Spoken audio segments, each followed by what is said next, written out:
My question was with the second and third trimester, the digoxin abortion, and you had said that if it's failed, the abortion's left, or the infant's left to die. So is that a state-by-state law, or is it like what happened in Planned Parenthood stays in Planned Parenthood? Because I thought there was like some. Yeah, so we tried to pass a federal infanticide ban, and every single Democrat has stopped that in Washington, D.C. from being passed. So we actually don't have, it's called Born Alive Infant Protection Act, which would mandate that if a child is born alive inside an abortion facility, the abortionist, the team at the abortion facility has a duty to call EMS and has a duty to provide life-sustaining care to that newborn.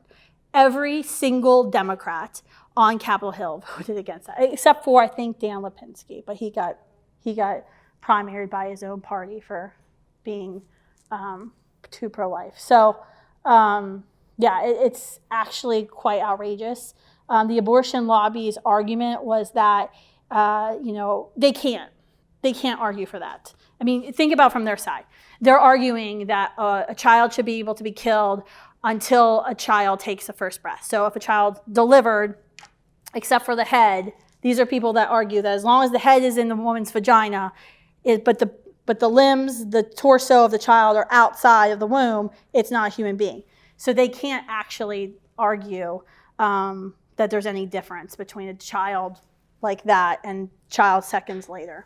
And they're being philosophically consistent with their position, which is there is no fundamental difference between a child who's being delivered like this and a child a few seconds later. All you're arguing is location. So yeah, we've tried. Some states have passed laws, but there's no federal protections mandating that. Yep.